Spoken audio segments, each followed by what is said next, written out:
¿Qué tal? ¿Cómo va? Bueno, en este video vamos a trabajar con las perifrásticas de futuro. Se trata de un tema de morfología verbal que describe cierto tipo de estructuras en latín, cierto tipo de frases verbales o de perífrasis que se construyen sobre la base de los participios de futuro, tanto el participio de futuro activo cuanto el participio de futuro pasivo.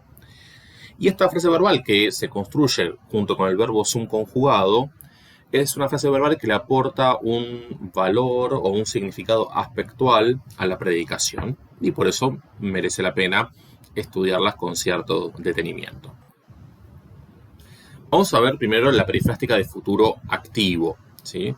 Como decíamos recién, se construye con el participio de futuro, en este caso activo, ¿sí? El que termina en turus, amaturus, etc., más con la variación en género y número, ¿no? Amaturus, aum, en singular, amaturi, amaturae, amatura, en plural, más el verbo sum conjugado. Esta locución perifrástica indica la inminencia o la intención de hacer algo o que un hecho está a punto de producirse. Equivale a un futuro inmediato, ¿sí? Que en español puede traducirse mediante giros como ir a más infinitivo, estar por más infinitivo o tener la intención de más infinitivo. El tiempo de la perífrasis está dado por el tiempo conjugado, por el tiempo del verbo conjugado, esto es, del verbo sum. Uno puede decir el tiempo y el modo, ¿sí? El verbo sum puede estar conjugado en cualquier tiempo y en cualquier modo. Eso por un lado. Vamos a algunos ejemplos a ver cómo funciona esto. Este es un pasaje conocido de la conjuración de Catilina de Salustio, ¿no? Dice, scripturus sum velum quod populus romanus cum iugurta gessit. Bien. Si yo analizo de atrás para adelante, fíjense que tenemos el verbo gessit, que es el perfecto del verbo gero en tercera persona del singular. Tengo un subordinante quod, una partícula con capacidad de subordinación, que se trata del pronombre relativo, qui, quae, quod, y tiene como antecedente velum, y después tenemos scripturus sum, ¿sí? Fíjense, scripturus es el participio de futuro activo, en género masculino singular, porque el sujeto tácito, ¿sí? Es un ego, en este caso masculino singular, porque es Salustio.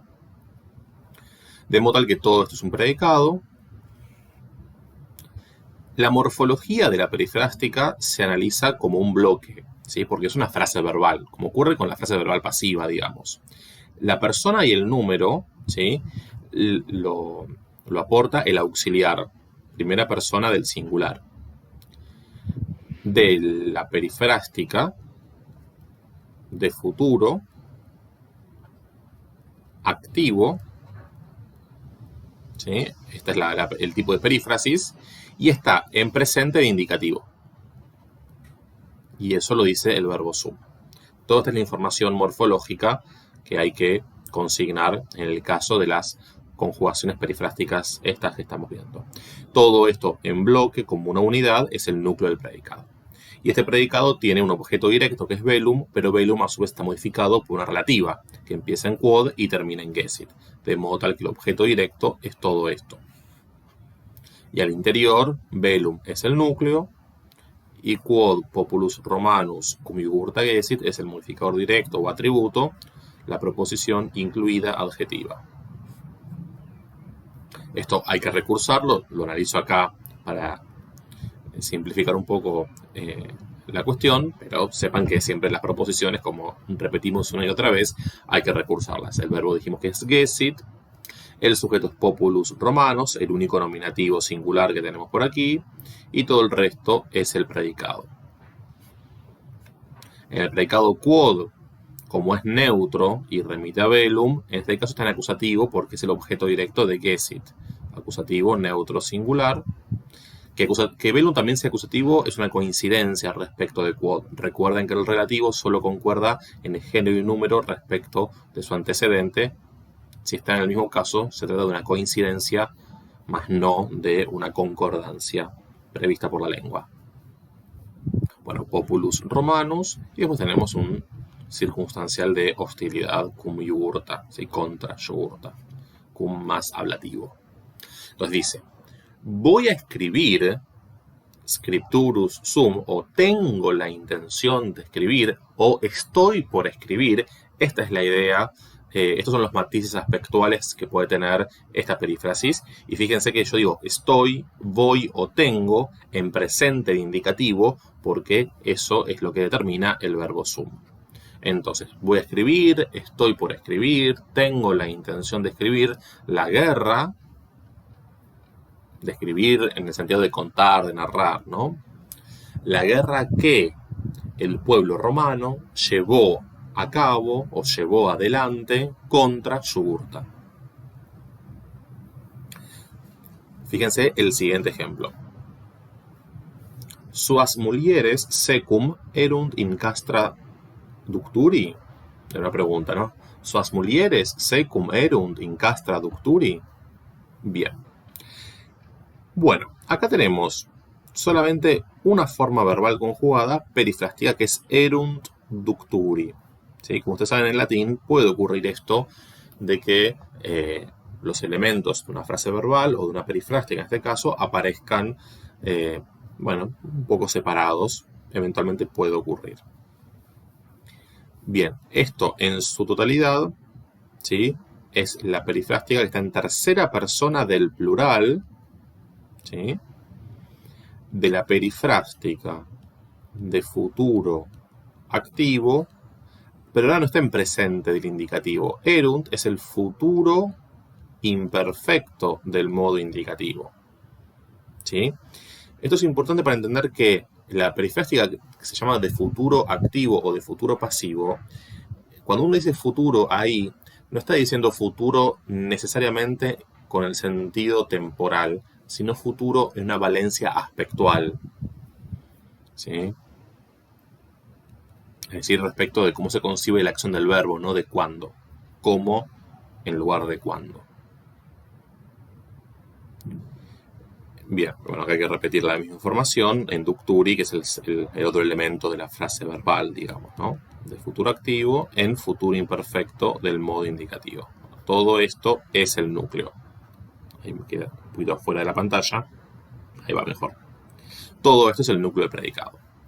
El sujeto es tácito nuevamente, ¿sí? Está en tercera plural masculino, ellos, o sí, un ili, de modo tal que es todo predicado. Y en este predicado tenemos tres modificadores del núcleo erunt ducturi. In castra, que es un circunstancial del lugar con la forma de quo. In más acusativo, castra castrorum, es un neutro plural.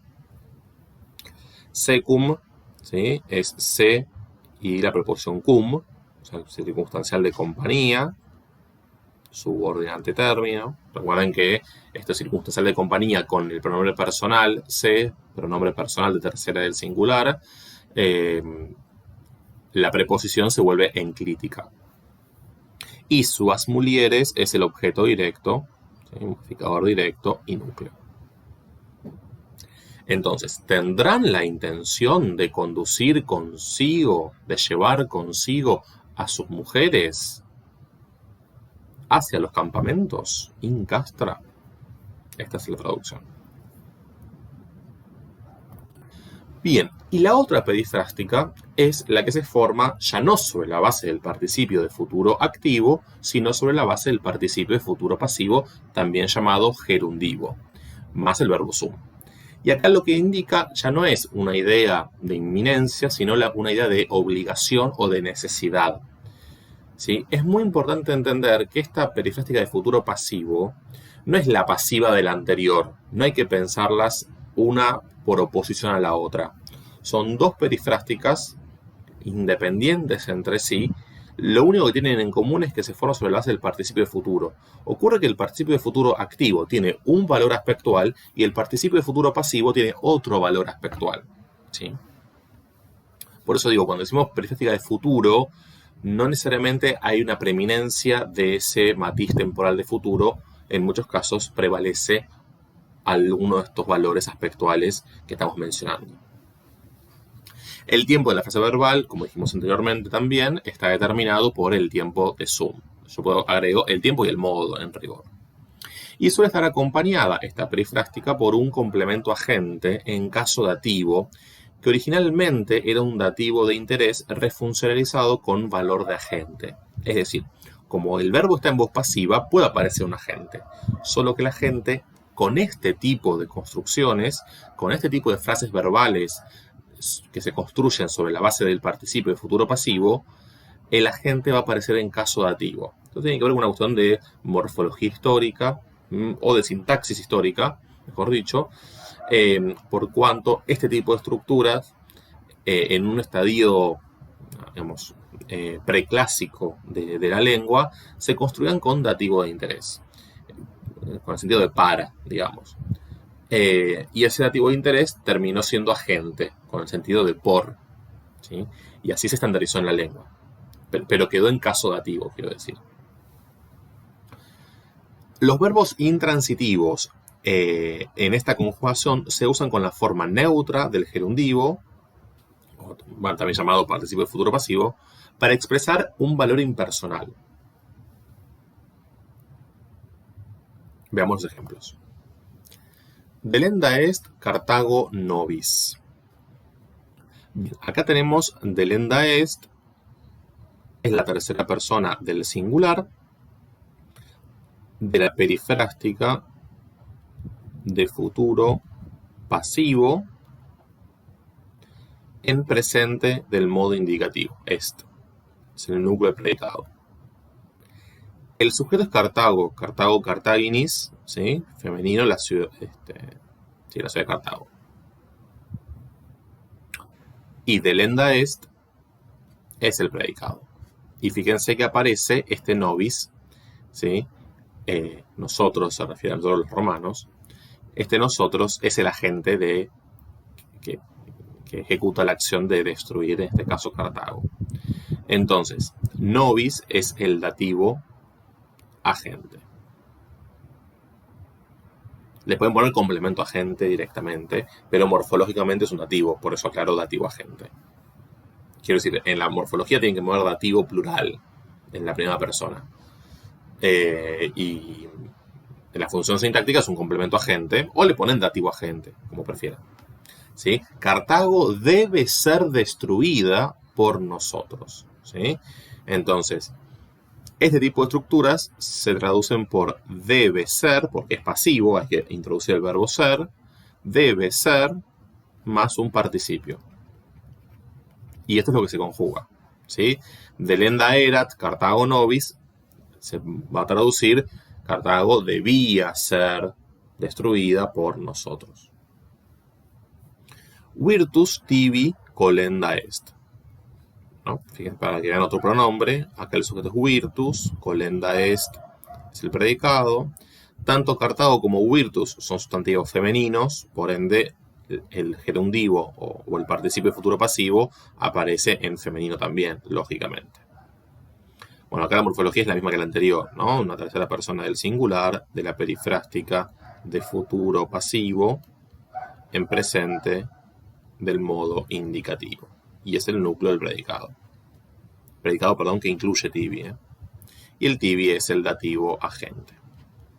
¿Sí? La virtud debe ser cultivada por vos o por ti, según como quieran traducir la variante dialectal.